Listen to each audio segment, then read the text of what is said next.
Principā viens tādas universāls atbildes uz šo jautājumu nav. Es domāju, tas ir vesels, teiksim, iemeslu kopums, kāpēc tas tā ir noticis. Es domāju, ka viena būtiska lieta, kas ir, tas bija sezonas sākums, kad mēs pēc pietiekami labi aizvadīt treniņu darbu ziemas posmā sākām pārliecinoši, iekļuvām Latvijas kausa nākamajā kārtā apspēlē pagājušā gada čempionus Futbola klubu Ventspils, kas lielā mērā mums vēl vairāk palielināja šo te pārliecību par saviem spēkiem, jo arī tā situācija komandas iekšienē un tā doma bija tāda, ka mēs esam saglabājuši visus līderus, kas bija iepriekšējās sezonas.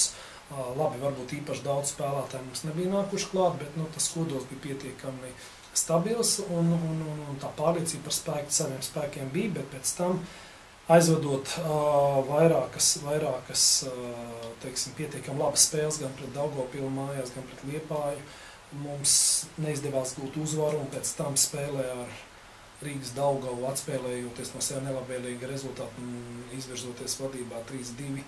Diemžēl pašā spēles beigās mēs izlaidām uzvaru no rokām un zaudējām. Tas bija tāds psiholoģisks lūzuma punkts.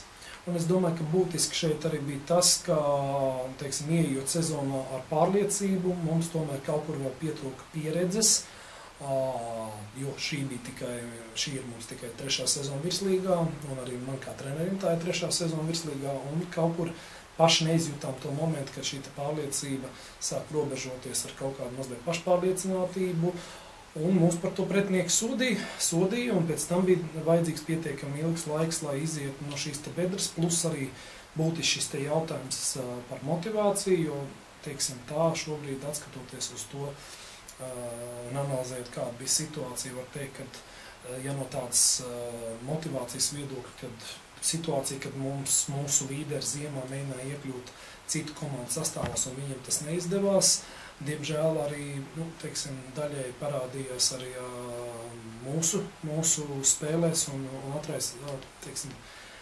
atspoguļojās arī mūsu sniegumā, jo, teiksim, situācijās, kad vajadzētu, kaut kādās situācijās, kad vajadzētu nospēlēt caur nevaru, piespiežot sev kaut kādās situācijās vairākiem puišiem tas pietrūka.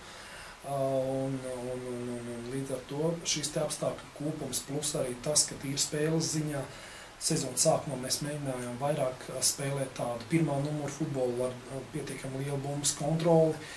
Mums tas nenesa, teiksim, gaidīto rezultātu, jo pirmkārtām pietrūka individuāli tehniskās meistarības un bieži vien 3., 4. piespēlē bija kļūda.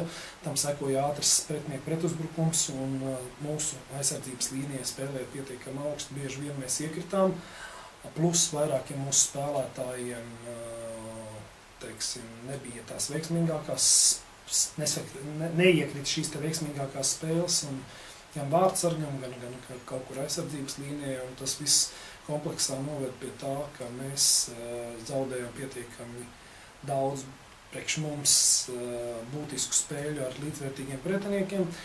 Un otrs moments, kas arī ir jāuzsver, es domāju, ka tas ir arī tāds uztveres moments, jo pēc spīdoši 1. sezonas un stabilas 2. sezonas agri vai vēl tam momentam, kas šobrīd notiek, bija jāatnāk, jo, teiksim, ne sastāvs ziņā, ne kaut kāda iespēja ziņā mēs neesam īpaši pārāki par vairākumu virslīgas komandu, un skaidrs, ka vēl pie nevisai izteiksmīgas pašas spēles mēs nonācām situācijā, ka mēs bijām principā pašā turnīra tabulas lejasgalā. Protams, tas priekš mums nebija pieņemams, un tas bija moments, kas lielā mērā mūs neapmierināja absolūti.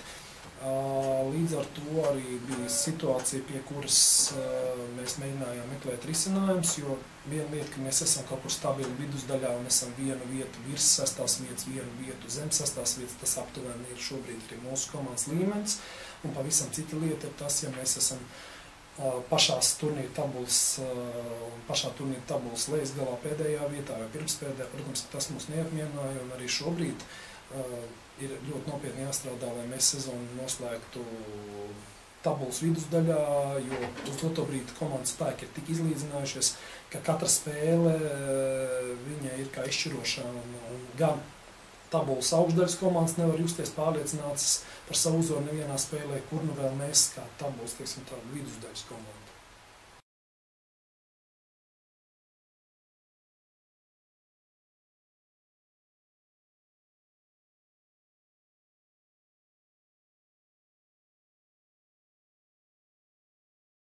Principā kopumā ir tā, ka mēs runājam vairākās valodās, protams, ar leģionāriem, francūzi, nigērieti, tā arī daļai ar lietuviešiem tā ir angļu valoda, plus, protams, krievu un latviešu valoda, tā kā šīs trīs valodas principā atļauj kopumā normāli komunicēt jebkuram komandā, jo principā gandrīz katrs šīs trīs valodas komandas spēlētājs pārzina, nu, teiksim, neskatot, protams, leģionārus, tā kā īpaši problēma ar to nav. Varbūt mazliet sarežģītāk ir ar Keitu, jo viņa angļu valodas zināšanas nav varbūt spīdoši, bet mēs spējam, kā saka, iztikt ar to angļu valodas zināšanas līmeni, kas viņam ir, un kopumā tas nerada nekādas problēmas.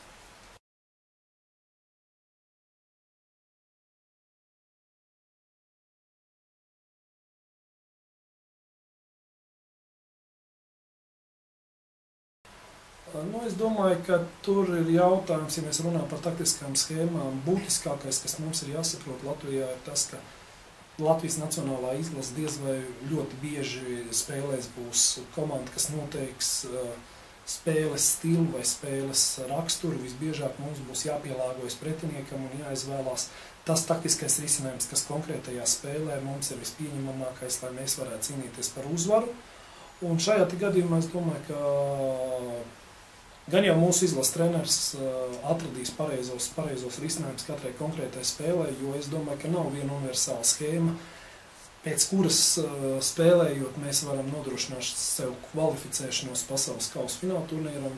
Es domāju, ka to var izdarīt tikai tad, ja mēs taktiski spējam pareizi nospēlēt katrā spēlē, izmantojot savas spēcīgās puses attiecībā pret pretinieka vājām pusēm, un, protams, arī tur ir jābūt būtiskam veiksmes faktoram, lai tāda valsts kā Latvija spētu cīnīties, un mums tas ir jāsaprot, un tas ir jāsaprot arī līdzjutējiem, jo šeit var vilkt paralēls arī ar mūsu klubu.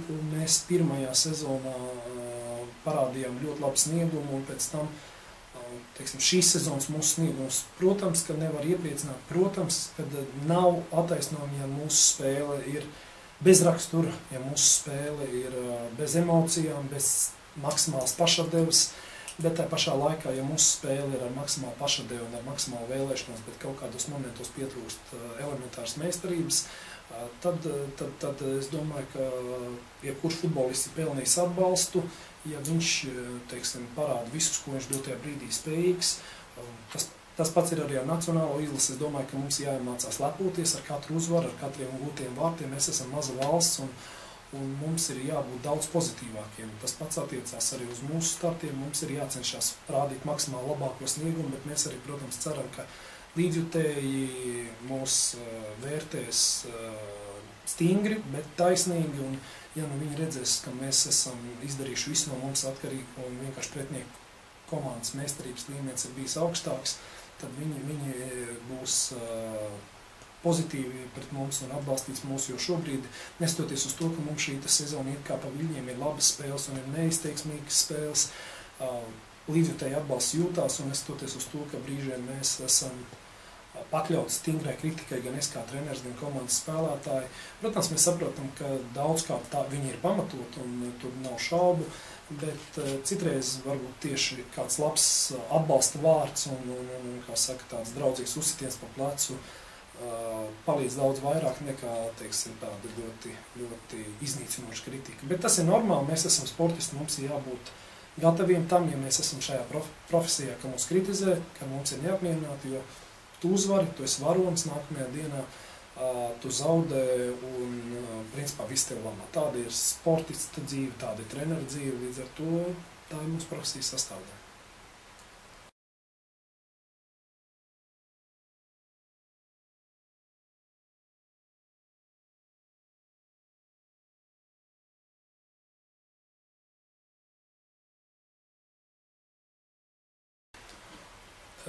Tas ir kopumā ļoti komplicēts un sarežģīts jautājums, jo mēs tiekam kritizēti ļoti daudz par to, cik daudz Jelgavnieki spēlē virslīgas komandā, cik es kā treneris esmu sagatavojis jaunos futbolistus, cik mani kolēģi jaunatnes centrā ir sagatavojuši jaunos futbolistus.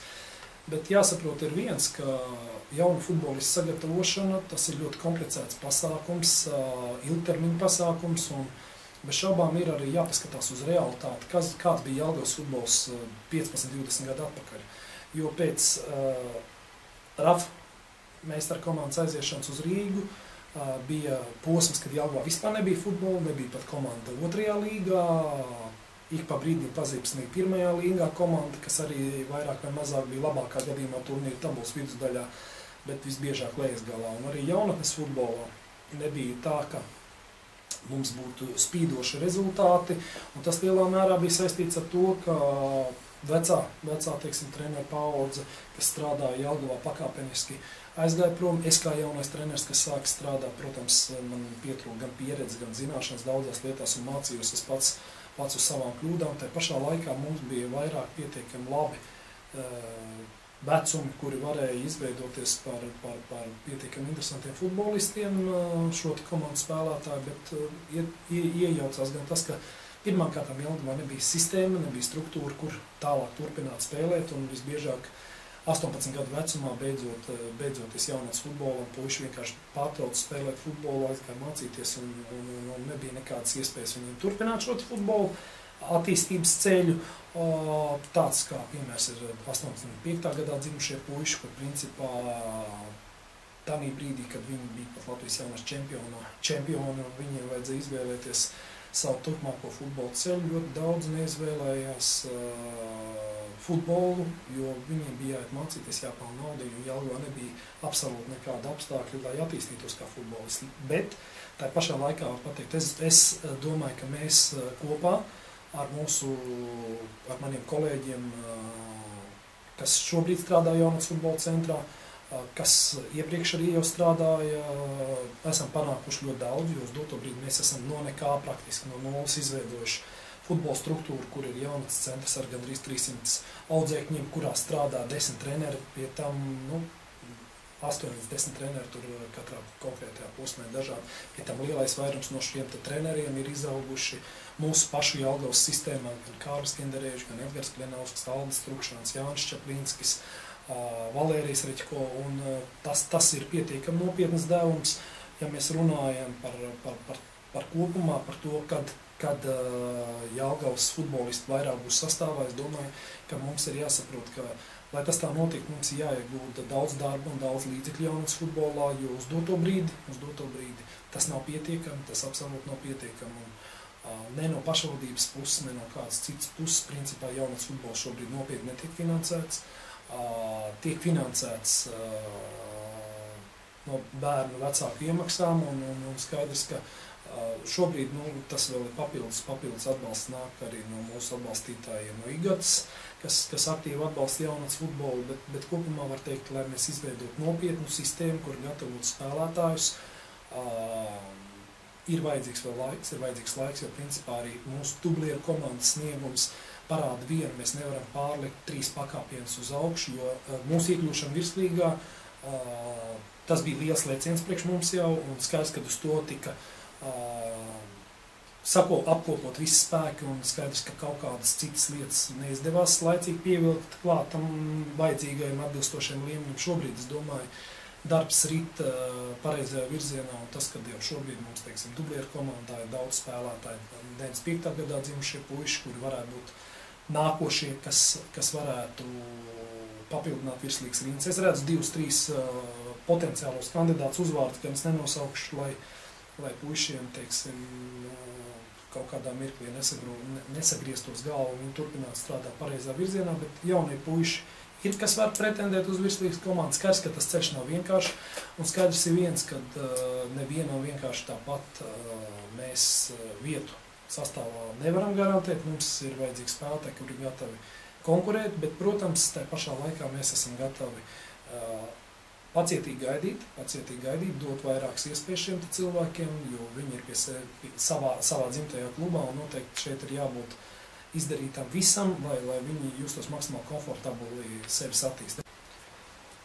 Un, protams, ir jāsaprot, ka ilgtermiņā mēs noteikti ceram uz to, ka mūsu vietējie jaunnieki būs pēc iespējas vairāk sastāvā, uz to tiek strādāts. Es domāju, ka uz doto brīdi mūsu jaunatnes centrā, sākot ar 99. gadā dzimušajiem puišiem un uz leju, ir pietiekami daudz interesantu un talantīgu puišu, kas var izaugt līdz galvenajai komandai, un es esmu pārliecināts, ka arī izaugs, bet ir vajadzīga pacietība, mērķtiecīgs darbs. Ir jābūt gataviem investēt šajos te jaunajos puišos arī līdzekļus, lai tādā brīdī, ka mamma, tēti vairs nevar palīdzēt vai atbalstīt jauno futbolistu un finansēt viņa gaitas, tādā brīdī, ka viņš ir nonācis līdz noteiktam līmenim, klubam ir jābūt gatavam to darīt, un es tā domāju, ka tuvākā laikā mēs arī spēsim realizēt tos plānus, kas mums ir, varbūt kaut kas paliks arī nerealizēts, bet ir doma gan par specklases izveidošanu, gan par internātu izveidošanu, lai mēs varētu kvalitatīvi strādāt ar jaunajiem futbolistiem un lai mums nākotnē augt laba maiņa tiem spēlētājiem, kas spēlē šobrīd, un lai pēc iespējas vairāk mēs varētu koncentrēties arī uz vietējiem audzēkņiem. Kaut gan jāsaprot, ka diez vai būs kādreiz situācija tāda, ka mums sastāvā būs tikai un vienīgi jaunnieki, jo normāli, es domāju, ka reti, kur komanda, sporta spēļu komanda vispār profesionālajā sportā, profesionālajā arī futbolā ir tādi, kas sastāv tikai no saviem audzēkņiem un pat teiksim, tie spilgtākie spēlētāji, kas ir no daudziem mūsu klubiem izauguši, tādi kā Mārs Verpakovs, kas bijis Liepājā, pēc tam no Skonto ticis izlasē, kā Aleksandrs Cauļņš, kurš ir Daugavpils audzēknis, un tad pēc tam Skonto ir atraisies tā normāla praksa, ka ir gan savi audzēkņi, gan arī audzēkņi no citām futbola skolām, gan no Latvijas, gan arī iespējams kādi pietiekami kvalificēti leģionāri, bet tas, ka mūsu vietējo spēlētāju būtu jābūt vairāk, tas ir fakts, un uz to mēs ejam, bet tas nav ceļš, kas ir izdarāms vienā dienā.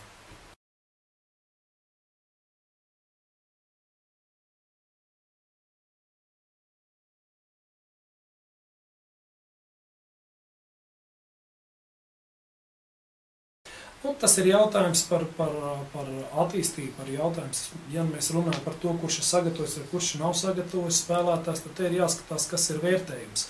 Ja vērtējums ir, kad es paņemu no bērnības kādu spēlētāju un sagatavoju viņu līdz izlasē, es domāju, ka vispār ļoti pastāv treneri, kas to ir izdarījuši.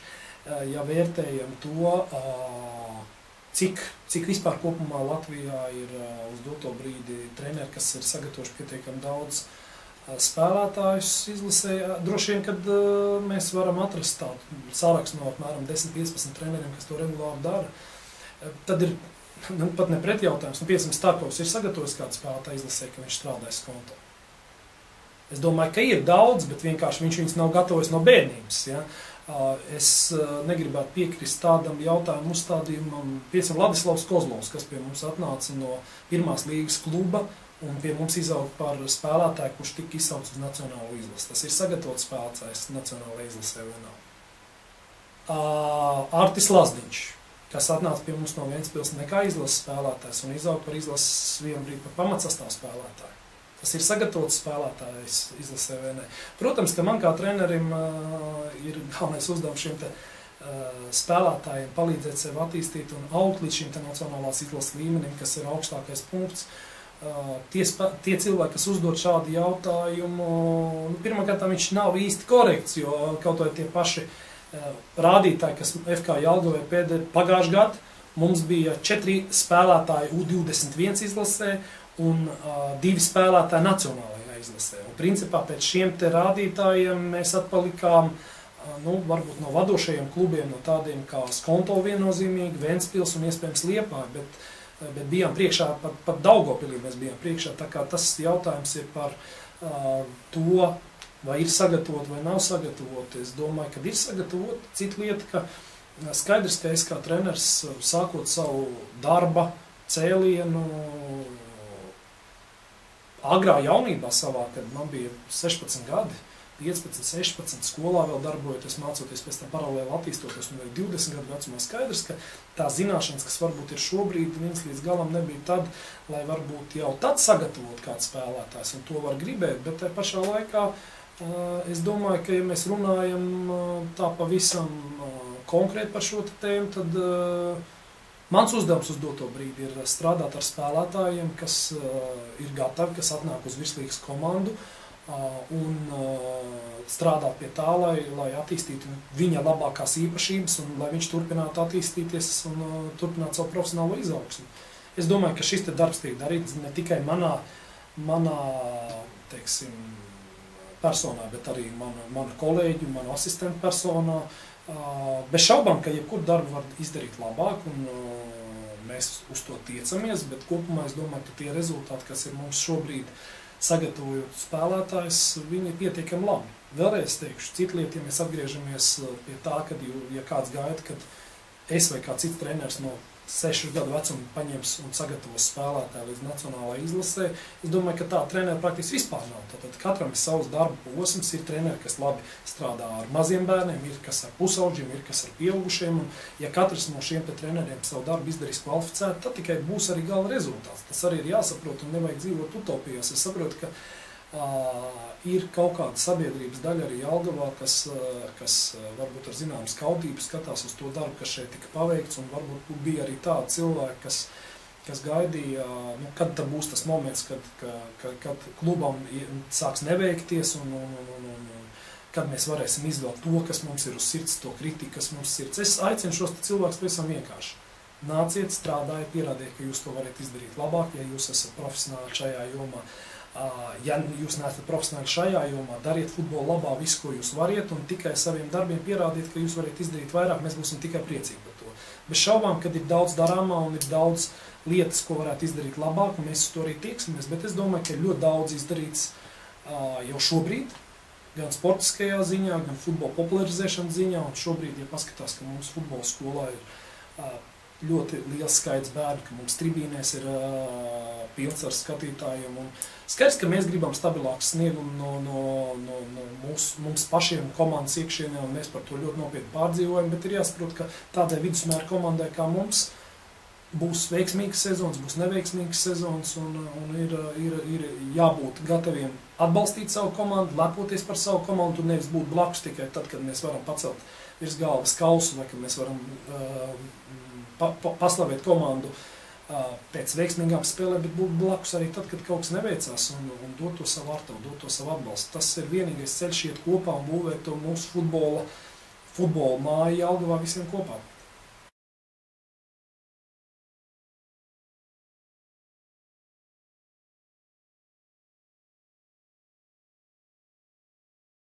Uz doto brīdi ir tā, ka pamatvārdsarga funkcijas un pamatvārdsargs šobrīd ir Jevgeņijs Sazonovs. Viņa dublieris ir Dmitrijs Grigorjevs. Nevis domāju, bet šobrīd arī tā situācija ir tāda, ka es esmu apmierināts ar abu vārdsargu darbu. Tur ir pietiekami laba savstarpējā konkurence. Un skaidrs, ka katram no viņiem ir labākas epizodes un ne tik labas epizodes, bet kopumā mēs pēc pārkārtošanās vārdsargu līnijā esam ieguvuši tādu pietiekami nopietnu vārdsargu kolektīvu, lai gan vēlreiz varu pateikt, nestoties uz to, ka Markam Bogdanovam šī sezona nebija izdevusies veiksmīgi. Neviens absolūti nevar noniecināt viņa ieguldījumu. Iepriekšējās 2 sezonās vārdsargs ir ļoti specifiska pozīcija. Vienu brīdi tu aizvedot lieliskas spēles ar Zirgā, otrā brīdī tu esi aizdījis 2-3 neveiksmīgas spēles, ar kaut ko spēles kritums, psiholoģiskas problēmas, un tevi viss kritizē, ir jābūt stipram un tam visam jāturās pretī. Šajā ziņā es domāju, ka abi vārdsargi mūsēji uz doto brīdi, vēl pieskaitot traumēto mūsu pašu Edgaru Andrejevu, kurš arī, es pārliecināts, radīs ļoti nopietnu konkurenci. Mums ir ļoti laba vārdsarga komanda, kas savā starpā konkurējot izvirzīs spēcīgāko, kurš arī būs pamat vārdsargs nākotnē.